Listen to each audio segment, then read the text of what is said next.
Tân ar y Comin gan Llew Jones, Pennod 5. Teithiau fan ddodrefn fawr bwmp ar hyd y lôn gul oedd yn arwen I lawr at fferm unig Dôl Nant. Ar ochrau uchel y fan yr oedd Packford's Removals wedi ei sgrifennu mewn llythrennau anferth o fawr. Yr oedd hi'n bwrw glaw man diflas ac edrychai bob man yn lib ac angysurus a braidd yn ddigalon. Yr oedd gyrrwr y fan ddodrefn o'i go. Nid yn unig oedd y lôn yn gul ac yn arw, ond yr oedd y coed cyll uwch ben yn crafu to ac ochrau'r fan yn awr ac yn y man, ac yn bygwth gwneud niwed i'r paent. Os digwyddai hynny, gwyddai y byddai'n rhaid rhoi cyfri i'r manager ar ôl mynd nôl i'r depo. Ond yr oedd o'i go am reswm arall hefyd. Gwyddai beth oedd yn ei ddisgwyl ar waelod y lôn. Fe fydda'n rhaid iddo ef a'i gyfaill gario dodrefn trwm I fyny rhyw hen risiau troellog hen ffasiwn. A byddai'n rhaid gofalu na fydda'r un dodrefnin yn cael niwed, neu bydda'r perchnogion yn ei feio ef ac yn bygwth achwyn wrth ei feistri. Meddyliau pa mor braf oedd hi ar yrwr bys neu yrwr lori wartheg, o leia fe allai buwch gerdded ar ei thrad ei hunan I mewn ac allan o'r lori, ond am ddodrefn, roedd rhaid cario'r rheini I bob man. Yn y Morris Oxford a ddilynau'r fan ddodrefn, yr oedd Tom a Meri ifans a'i 2 blentyn, Megan, 40 a Gwilym, 10 oed. Yr oedd hi'n taru ffordd i'w cartre newydd, ac yr oedd meddyliau gwahanol yn mynd trwy ben bob un ohonynt. Gwgau Megan ar y cloddiau gwlyb, ac yn ei chalon fe deimlai'n drist iawn.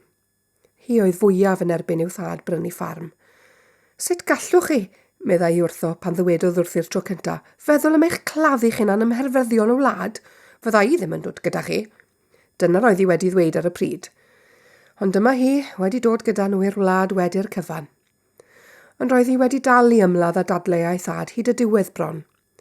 Roedd hi'n teimlo mor benderfynol na allai ddim gadael Abertawe a'i ffrindiau ysgol I gyd. Ond wedyn roedd ei thad wedi dod mewn i'w ystafell wely un noson a dweud wrth I pam roedd e wedi prynu ffarm, a pham roedd y teulu yn symud i'r wlad, a pham roedd rhaid I hithau fynd gyda nhw.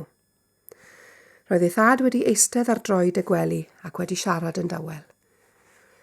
Wyt ti'n gweld Megan yng nghariad I? Mae Dr Sinclair wedi dweud na all dy fam ddim byw rhagor y mwg Abertawe, neu bydd ei iechyd yn siŵr o weithygu.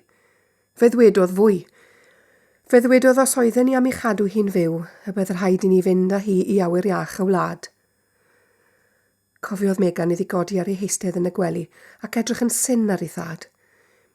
Fe wyddai wrth gwrs fod iechyd ei mam yn ddigon bregus a'i bod hi'n peswch dipyn yn enwedig bob geiaf, ond oedd hi ddim wedi meddwl bod dim niwed arni nes i'w thad ddweud wrth i'r noson honno. Y teimlad cyntaf a ddeith drosti oedd teimlad o gywilydd. Gallai gofio'r funud honno am y nifer o weithiau bu hi'n cwyno pan oedd ei mam wedi anghofio gwneud rhywbeth neu gilydd.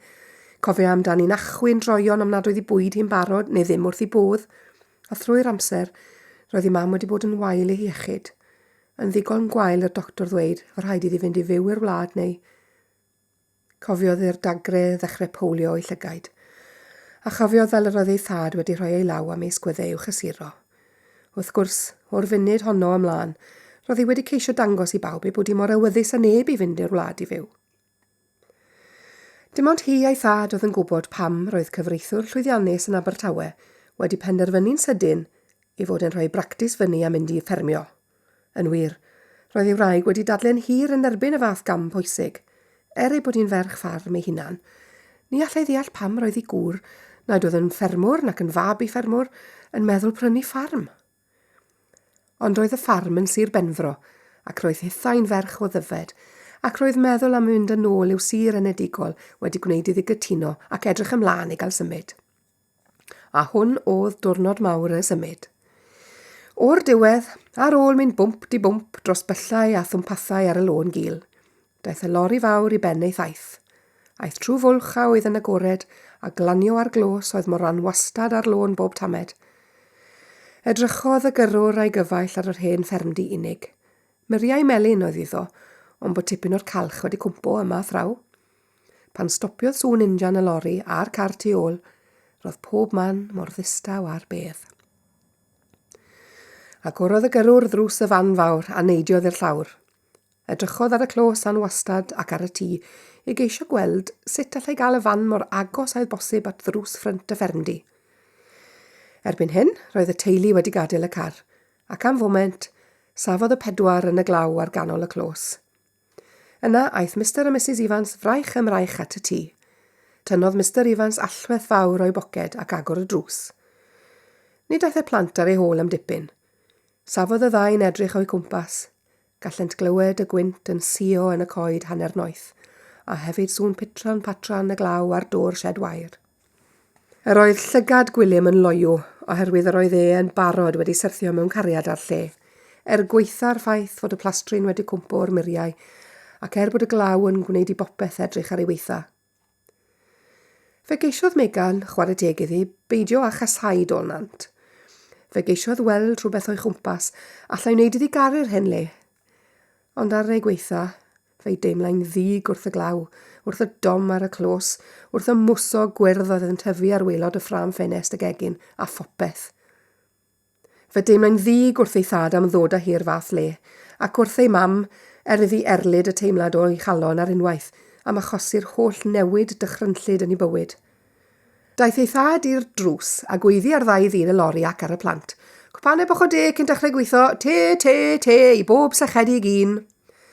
Dyna ei thad yn ei gyfer, meddyliodd Megan. Dyn joli, siaradus, bob amser yn ceisio gwneud i bobl deimlo'n gysurus, ac yn joli fel fe ei hunan.